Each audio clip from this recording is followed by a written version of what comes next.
हाथ उठा लीजिए। देखिए, आज दिनांक 25 तारीख को हमारे आदिवासी कल्याण समिति कप्तान पारा में गरीब भूमिहीन दबे कुचले और शिक्षित लोग जिसको ज्ञान नहीं है कि इनके पूर्वज के भी संपत्ति थे या नहीं है, ये जांच का विषय है। और ये सभी व्यक्ति जमीन से जुड़े हुए समस्या को लेके मेरे पास आए और सारा बात को रखे और इनको बातों को हमने सुना। और मैं जिला पदाधिकारी से निवेदन करता हूं कि पूर्णिया जिला में हर एक वार्ड में आप भूमिहीन का सर्वे करा ले, या हम आपको सर्वे करके देने ही वाले हैं।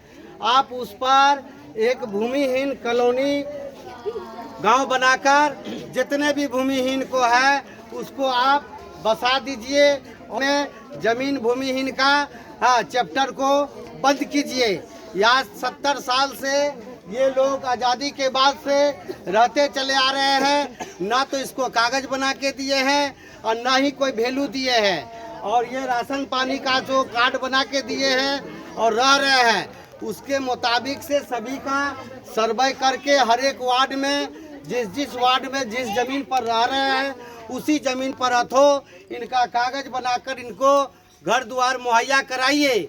और हम बार बार कह रहे हैं कि हमारा भी जांच कराइए, जो हम जल्दीबाजी में हम इन लोगों का काम कर दें। अगर आप बार बार नहीं बोलने पर नहीं सुनिएगा तो फिर हमको ये एक्शन बहुत जल्द लेना होगा। और आज मुख्यमंत्री जी पूर्णिया दौरे में आए हैं सभा करने के लिए, और जनता यहाँ परेशान है। और जनता का आप सुनने के बजाय आप यहाँ रैली में आए हैं और अपना अपना जो है रोटी सेक रहे हैं, और गरीब जनता को परेशानी योग तो स्थिति पड़ा हुआ है और आज रह रहा है। तो आपका जनप्रतिनिधि रसूखदार भूमाफियाओं का साठ गांठ में गरीब गुरबा को घर से बेदखल करने की जो काम आपका सरकार में हो रहा है, ये सरासरी गलत हो रहा है। मैं आपको चुनौती देता हूं कि आप अपने संज्ञान ज्ञान में लेकर इस पर कार्रवाई करें और इन लोगों को संपत्ति को मुहैया कराएं और सुखी संपन्न से इनको भी जीने की अधिकार मिले। क्या जी मिलना चाहिए ना? नीतीश कुमार अगर ये काम नहीं करते हैं तो आपका रैली करना बेकार है और जनता नाराज है। अगर जनता को आप दिल में बसना चाहते हैं तो मैं मुख्यमंत्री को खुला चुनौती दे रहा हूं, इन सभी को आप सर्वे करके भूमिहीन को जमीन जल्द से जल्द मुहैया कराएं। और मैं एक बात और बोलना चाहता हूं हमारे यहाँ जिला प्रशासन को कि अगर कोई भी जनता हमारे पास तकलीफ लेकर आएगा, उसको किसी प्रकार से माफिया गुंडा तंग करेगा, तो मैं इसका ऑन द स्पॉट मैं निरीक्षण करने जाऊंगा। और निरीक्षण करने से पहले मैं एसपी साहब को सूचना दूंगा। मैं अपने मोबाइल नंबर से बात करूंगा और थाना से भी मैं बात करूंगा। तब मैं स्थल पर गरीब जहां भी जिसके साथ अन्याय होगा और हमारा आदिवासी कल्याण समिति का टीम जाएगा और थाना और एसपी दोनों को सूचना देकर जाएगा। और साथ में आपको एसपी साहब थाना को भी भेजना होगा और फैसला वहां स्थलीय जांच पर वहीं ऑन द स्पॉट फैसला होगा। अगर आप फोन करने पर आपका प्रशासन और आप किसी तरह का एक्शन नहीं लीजिएगा तो मैं हाथ जोड़कर क्षमा याचना के साथ मैं आप इस जो भी घटना होगा उसका आरोपी आप होइएगा, अशोक ठाकुर नहीं होगा, न आम जनता होगा। क्योंकि कोई मुझे मारेगा और हम मार खाकर सहेंगे, ये भी अन्याय है, ठीक ना। इसलिए मैं आप प्रशासन शासन को दोनों को सूचना दे रहा हूं कि मैं किसी गरीब का घर पर जाऊंगा न्याय करने के लिए, आपको सूचना दे के जाएंगे और हमारा टीम जाएगा और उसको न्याय दिलाएगा, न्याय करेगा। इसलिए आप हमारे टीम को, हमारे कार्यालय को, शासन प्रशासन सहयोग कीजिए। जो मैं समाज में सामाजिक समरसता और एकता कायम कर सकूं और इन लोगों का भला कर सकूं। हमारा राजनीतिक से कोई लेना देना नहीं है, मैं कभी राजनीतिक में नहीं खड़ा होऊंगा। हाँ, और मैं एक बेटा बनकर, एक भाई बनकर, एक हनुमान बनकर इस गरीब के लिए मैं करूंगा। ये मेरा अपना निजी बात है, ठीक है। सरकार सुने और नहीं तो हम गरीब गुरबा हाँ सरकार को सुना देंगे कि कैसे काम किया जाता है और कैसे आप वो इसमोज जो कर रहे हैं हमारे लोग का पैसा से, हाँ ये आपको भोगना पड़ जाएगा, है ना। सरकार को खुलो चुनौती देते हैं कि आप गरीब गुरबा को न्याय करें और न्याय दिलाने में हमको भी समाज और सरकार और प्रशासन मदद करे, ताकि मैं इस सबको मुंह में बोली डाल सकूं और इसके रहने का और छत का रोजी रोजगार का, जो इन लोग का घरेलू, इन लोग खेती करने वाला व्यक्ति है, आदिवासी लोग खेती करने वाला व्यक्ति है। आज ये भू माफियाओं की सरकार है।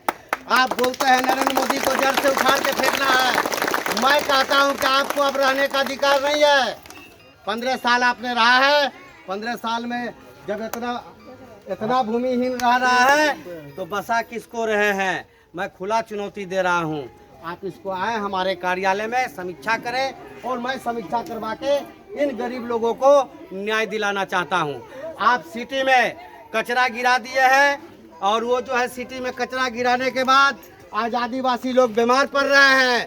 कई गो जो है बीमार से हालात खराब है और नया नया क्या बीमारी निकल रहा है, क्या निकला है, हाँ क्या निकल रहा है, सब कचरा का गंदगी से मक्खी का ये बढ़ गया है। और हम बार बार एडीएम एडीएम को सूचना दिया, बड़े पदाधिकारी को, कि वहाँ आदिवासी लोग बसे हुए हैं और सभी प्रकार का लोग बसे हुए हैं, आप उसके बीच में गंदगी ना डालें और ये बिना जांच किए हुए नियम कानून को ताक पर रखकर और इन लोगों को मारने का साजिश कर रहे हैं। ऐसी सरकार को गद्दी पर बैठने का अधिकार नहीं है और ऐसे ही जिला प्रशासन को भी रहने का हक नहीं है। और मैं जनप्रतिनिधि को भी बोलता हूं कि क्या ये कचरा में आप बैठिएगा, बैठ के हमको दिखाइए, सुबह से शाम वहीं जनता दरबार लगाइए आप अपना, तब हम बूझेंगे। इतनी गंदगी में लोग रह रहे हैं, आप एक तो न्याय नहीं करते हैं, उसको कोई सुविधा नहीं देते हैं, बल्कि इसको मारने की पूरी व्यवस्था लगा। तो आप सरकार से अनुरोध करते हैं कि आप माफिया को, गुंडा को बोल दे या प्रशासन को भेज दे, गोली से भूज दीजिएगा, एक बार में मर जाएंगे। न साला खाने की टेंशन, न रहने की टेंशन। हाँ, तू ही जियो, जनता जाए भाड़ में।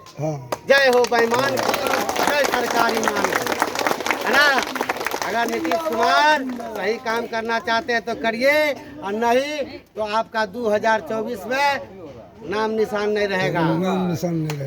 जो गरीबों का काम करेगा वही बिहार में राज करेगा, ठीक है।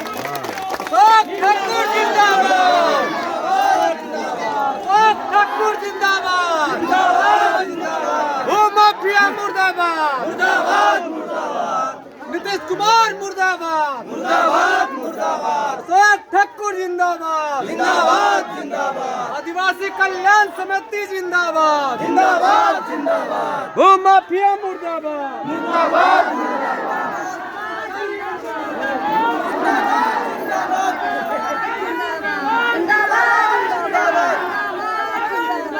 जिंदाबाद जिंदाबाद